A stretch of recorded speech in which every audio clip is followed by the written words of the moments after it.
బండి సంజయ్ కుమార్ గారు మన ప్రియతమ పార్లమెంట్ సభ్యులు ప్రజాహిత యాత్ర చేపడుతున్న రెండో విడత కార్యక్రమం హుస్నాబాద్ నియోజకవర్గంలో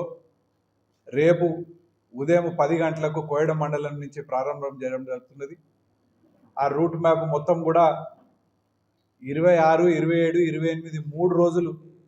జరిగే ఈ యాత్ర మళ్ళా తదుపరి 1వ తారీఖు నాడు జరిగే యాత్ర షెడ్యూల్ మొత్తం మీ అందరికీ ఇప్పుడు ఈ పత్రికా సమావేశం తర్వాత మీ అందరికీ ఒక కాపీ ఇస్తాం. ప్రజాహిత యాత్ర అనేది ఒక గొప్ప సంకల్పంతో భారతదేశ ప్రధానమంత్రి నరేంద్ర మోడీ గారిని మూడోసారి అధికారంలోకి తీసుకొచ్చి ఏ విధంగానైతే ఈ దేశము అభివృద్ధి వైపు పరుగులెత్తుతున్నదో ఏ విధంగానే ఈ దేశం మొత్తం కూడా గత 10 సంవత్సరాలు ఏ ఒక్క సమస్య లేకుండా ఒక పారదర్శకమైన ప్రభుత్వాన్ని ఒక నీతివంతమైన ప్రభుత్వాన్ని నడుపుతున్న దానికి ప్రజలందరూ కూడా మూడోసారి ఓటేసి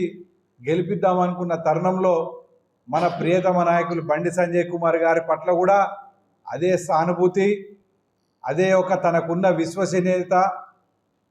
హిందూ ధర్మాన్ని పట్ల ఈ దేశ రక్షణ పట్ల తనకున్న విశ్వసనీయత ఈ ప్రాంత ప్రజలే కాకుండా యావత్ తెలంగాణ చూసింది. తన అధ్యక్ష పదవి నిర్వహించినప్పుడు ఏ విధంగానైతే బడుగు బలైన వర్గాల పక్షాన, ఏ విధంగానైతే అనగాని వర్గాల పక్షాన ఎక్కడెక్కడ సమాజంలో సమస్యలు ఉంటే అది ప్రభుత్వ ఉద్యోగులు అయితేంది, విద్యార్థుల సమస్యలు అయితేంది, మహిళల సమస్యలు అయితేంది, ఏ విధంగానైతే తన పోరాట కూటమిని చూసిందో తనని పెద్ద ఎత్తున ఈ ప్రాంత ప్రజలు రెండోసారి తనని మరి పార్లమెంటు పంపించేందుకు సిద్ధంగా ఉన్నది. మరి దాని కార్యక్రమంలో ఎలక్షన్ కోడ్ వస్తే ఎలక్షన్ సమయంలో ఇంత పెద్ద 7 అసెంబ్లీ నియోజకవర్గాల ప్రజలను కలుసుకునే అవకాశం దొరకది. మరి దాని విధంగా ఒకసారి ముందే వచ్చి ప్రతి ఇంటి, ప్రతి గడప, ప్రతి కుటుంబాన్ని తట్టి మరి నేనున్నానని చెప్పి ఒక భరోసా ఇచ్చి భారతీయ జనతా పార్టీ కార్యకర్తలను కూడా ఉత్సాహపరిచేందుకు ఈ పెద్ద ఎత్తున కార్యక్రమం, ప్రజాహిత కార్యక్రమం నడుస్తూ ఉన్నది. రేపు ఉదయం 10కి కోయడ మండలంలో ప్రారంభమవుతున్న కార్యక్రమానికి కేవలం భారతీయ జనతా పార్టీ నాయకులే కాదు, హిందూ సోదరులే కాదు,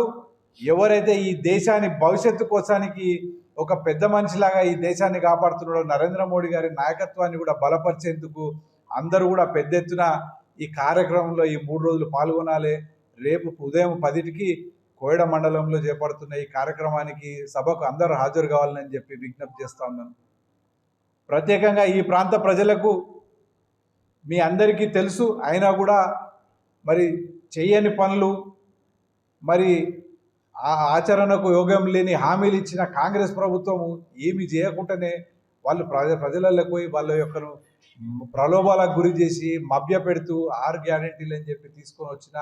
ప్రభుత్వము, నాయకత్వము పక్కకుంటే ఓ పక్కకు తన హామీలు ఇవ్వకున్నా మరి గతంలో పార్లమెంట్ ఎలక్షన్లప్పుడు ఏ ఒక్క మాట చెప్పకున్నా కూడా ఇవాళ దాదాపు అన్ని గ్రామాలల్లో ఎక్కడ అవకాశం ఉంటే అక్కడ మరి కేంద్ర ప్రభుత్వ నిధులతోని సెంట్రల్ లైటింగ్ అయితేంది, హైమాస్ట్ లైట్లు అయితేంది, రోడ్లు ఏ విధంగానైతే మీకు చెప్పదలుచుకోవాలి. ఈ ప్రాంత ప్రజలందరూ గమనించాల్సిన అవసరం ఉన్నది. ఈ ఒక్క సంవత్సరం దాటితే హుస్నాబాద్ యొక్క తలరాత ఏ విధంగా మారుతూ ఉన్నది మీరు చూడండి. ఏ విధంగానైతే జాతీయ రహదారులు ఏ విధంగా పనులు జరుగుతూ ఉన్నాయి. ఇవాళ హుస్నాబాద్ నియోజకవర్గంలో చూస్తే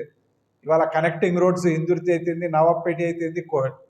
కోయడ మండలి అయితేంది, శనిగరం నుంచి మళ్ళీ హుస్నాబాద్కి వచ్చేది అయితేంది, సిద్దిపేట నుంచి ఎల్కతుర్తి వరకు పోయేది, ఇట్లాంటివి చూసుకుంటూ పోతే 1 కాదు 2 కాదు